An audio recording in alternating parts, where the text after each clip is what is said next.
Tax season आ चुका है और इंडियन इनकम टैक्स पोर्टल पर असेसमेंट ईयर 2026-27 के लिए ITR 1 फाइलिंग पूरी तरह से लाइव है। ITR फाइल करना कभी-कभी किसी भूल भुलैया जैसा लग सकता है ना? लेकिन आज के इस एक्सप्लेनर में इस पूरे प्रोसेस को इतना आसान और क्लियर बनाया जाएगा कि ये बिल्कुल स्मूथ लगेगा। हम सोर्स मटेरियल की हर बारीकी को समझेंगे ताकि टैक्स फाइलिंग का ये सफ़र एकदम स्ट्रेस फ्री हो जाए। तो चलिए बिना वक्त गंवाएं सीधे मुद्दे पर आते हैं। इस पूरे प्रोसेस को सक्सेसफुली पूरा करने के लिए हम 5 क्लियर बेस कैंप्स से गुजरेंगे। पहला है ITR 1 की तैयारी, दूसरा टैक्स रिजीम्स के बीच नेविगेशन, तीसरा इनकम और प्रॉपर्टी की डिटेल भरना, चौथा फर्जी टैक्स डिडक्शन से बचना और पांचवा फाइनल रिव्यू करके रिटर्न वेरीफाई करना। तो शुरुआत करते हैं हमारे पहले स्टेप से, जो कि है ITR 1 के लिए ज़रूरी तैयारी। पोर्टल पर लॉगिन करने से पहले थोड़ा होमवर्क करना बहुत ज़रूरी है। एक स्मूथ और एरर फ्री फाइलिंग के लिए 4 बहुत ही इंपॉर्टेंट डॉक्यूमेंट्स हाथ में होने ही चाहिए। पहला, एम्प्लॉयर से मिलने वाला फॉर्म 16, जिसमें पूरी सैलरी डिटेल्स होती है। दूसरा, पूरे साल के बैंक स्टेटमेंट्स। और तीसरा तथा चौथा सबसे क्रूशियल डॉक्यूमेंट है एनुअल इन्फॉर्मेशन स्टेटमेंट यानी AIS और फॉर्म 26 AS। ये दोनों टैक्स पोर्टल से ही डाउनलोड किए जा सकते हैं। इन 4 डॉक्यूमेंट्स के बिना आगे बढ़ना बिना नक्शे के सफ़र करने जैसा है। अब यहाँ एक बहुत बड़ा फिल्टर है। ITR 1 हर किसी के लिए नहीं बना है। ये स्ट्रिक्टली सिर्फ उन इंडिविजुअल्स के लिए है जिनकी टोटल आय यानी इनकम 50 लाख रुपए तक है। बस इतना ही नहीं, अगर इंट्राडे या FNO ट्रेडिंग जैसी कोई स्पेशल रेट इनकम है तो ITR 1 का उपयोग नहीं किया जा सकता। ये एक ऐसी बेसिक कंडीशन है जो शुरुआत में ही क्लियर होनी चाहिए। अब आते हैं दूसरे पड़ाव पर, टैक्स रिजीम्स को समझना। ये सच में सबसे बड़ा डिसीजन पॉइंट है। यहाँ टैक्स लायबिलिटीज के लिए 2 अलग-अलग रास्ते हैं। एक तरफ ओल्ड टैक्स रिजीम है, जहाँ एग्जेम्पशंस एज के हिसाब से मिलते हैं। नॉर्मल टैक्स पेयर्स के लिए 1 लाख, सीनियर सिटीजन्स के लिए 3 लाख और सुपर सीनियर सिटीजन्स के लिए 5 लाख रुपए की लिमिट है। दूसरी तरफ न्यू टैक्स रिजीम है, जिसमें फ्लैट 4 लाख रुपए का बेसिक एग्जेम्पशन मिलता है।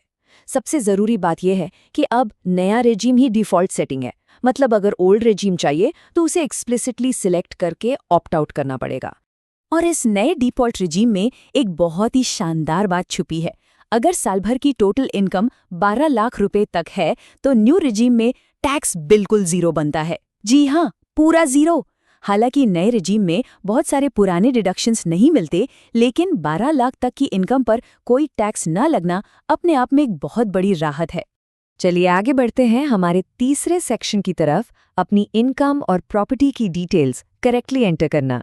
सैलरी डिटेल्स भरते वक्त फॉर्म 16 को एक ब्लूप्रिंट मानकर चलना चाहिए। लेकिन यहाँ एक बहुत कॉमन सवाल आता है कि क्या होगा अगर एम्प्लॉयर को शुरू में ओल्ड रेजीम बताया था, पर अब टैक्स फाइल करते वक्त न्यू रेजीम में स्विच करना है? तो अच्छी खबर ये है कि पोर्टल फाइलिंग के वक्त पूरी फ्लेक्सिबिलिटी देता है। रेजीम का चुनाव वहां आराम से बदला जा सकता है। सैलरी के बाद बात आती है रियल एस्टेट की। प्रॉपर्टी डिटेल्स डालते वक्त 2 बेसिक टर्म्स समझना बहुत ज़रूरी हैं। पहला है सेल्फ ऑक्यूपाइड, जिसका मतलब है ऐसी प्रॉपर्टी जिसमें खुद निवास करते हैं और वहां से कोई किराया नहीं आता। दूसरा है लेट आउट, यानी वो घर जो किराए पर दिया गया है और वहां से प्रॉपर्ली रेंटल इनकम आ रही है। इन्हीं टर्म्स पर आगे का कैलकुलेशन टिका होता है। नए टैक्स रिजीम में इन प्रॉपर्टीज पर होम लोन इंटरेस्ट को लेकर एक बहुत बड़ा ट्विस्ट है। अगर प्रॉपर्टी सेल्फ ऑक्यूपाइड है तो बोरोड कैपिटल के इंटरेस्ट पर कोई डिडक्शन नहीं मिलेगी, ये पूरी तरह से ज़ीरो है। लेकिन अगर प्रॉपर्टी लेट आउट है तो डिडक्शन ली जा सकती है, पर इसकी एक शर्त है, डिडक्शन सिर्फ उतनी ही मिलेगी जितनी उस प्रॉपर्टी से टोटल रेंटल इनकम प्राप्त हो रही है। उस लिमिट से 1 रुपया भी ज़्यादा नहीं। प्रॉपर्टी से हटकर अगर कैपिटल गेन्स की बात करें तो एक और खास लिमिट ध्यान रखने वाली है। अगर इक्विटी शेयर से 1,25,000 रुपए तक का लॉन्ग टर्म कैपिटल गेन्स हुआ है, जो कि एग्जेम्प्ट होता है, तो उसे बिना किसी दिक्कत के ITR 1 में दिखाया जा सकता है। पर ध्यान रहे, जैसे ही ये फिगर इस 1,25,000 की लिमिट को क्रॉस करता है, तब ITR 1 छोड़कर ITR 2 या 3 की तरफ जाना पड़ेगा। अब आते हैं हमारे चौथे और एक बेहद ज़रूरी पड़ाव पर। ये थोड़ा सीरियस मुद्दा है, फर्जी टैक्स डिडक्शंस। आजकल टैक्स बचाने के नाम पर फर्जी एग्जेम्पशंस क्लेम करने का ट्रेंड काफ़ी चल रहा है। फॉर्म 1041 या 1042 जैसे फॉर्म्स यूज करके लोग फेक रिफंड क्लेम करने की कोशिश करते हैं। लेकिन सोर्स मटेरियल यहाँ एक कड़ी चेतावनी देता है। ऐसा करने पर स्ट्रिक्टली नोटिसेस आने और भारी पेनल्टीज लगने के चांसेस बहुत ज्यादा हैं। ये एक ऐसी गलती है जिससे पूरी तरह दूर ही रहना चाहिए। वैसे भी नए डिफ़ॉल्ट रिजीम में ज़्यादातर पुराने अलाउंसेस हटा दिए गए हैं। अब सिर्फ कुछ बहुत ही स्पेसिफिक डिडक्शंस बचे हैं, जैसे कि फैमिली पेंशन की एक छोटी सी छूट या फिर अग्निपथ स्कीम में किया गया कंट्रीब्यूशन। इसलिए सबसे स्मार्ट और सेफ रास्ता यही है कि सिर्फ उन्हीं जेन्युइन डिडक्शंस को पोर्टल पर क्लेम किया जाए जो फॉर्म 16 में प्रॉपर्ली डिक्लेयर किए गए हैं। और इस तरह हम पहुंच गए हैं अपने 5वें और आखिरी स्टेप पर, फाइनल रिव्यू और वेरिफिकेशन, अपना ITR ऑफिशियली सबमिट करने का वक्त। ये सबसे सैटिस्फाइंग हिस्सा होता है। पूरी डिटेल्स भरने के बाद केवल 3 फाइनल क्लिक्स बचते हैं।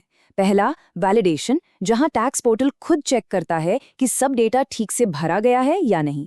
फिर प्रोसीड टू वेरीफाई पर क्लिक करना और आखिर में ई-वेरीफाई सिलेक्ट करके आधार OTP डालना। OTP सबमिट करते ही रिटर्न ऑफिशियली लॉक और सबमिट हो जाता है। अगर कोई एक्स्ट्रा TDS कटा है और रिफंड बनता है तो उसका काउंटडाउन भी वहीं से शुरू हो जाता है। तो सभी ज़रूरी डॉक्यूमेंट्स तैयार हैं, नए और पुराने टैक्स रेजीम के रूल्स पूरी तरह क्लियर हैं और पेनल्टी के खतरे से कैसे बचना है ये भी समझ आ गया। इन सब के बाद असेसमेंट ईयर 26-27 के लिए ITR 1 फाइल करना अब एक पहाड़ जैसा टास्क नहीं लगता है ना।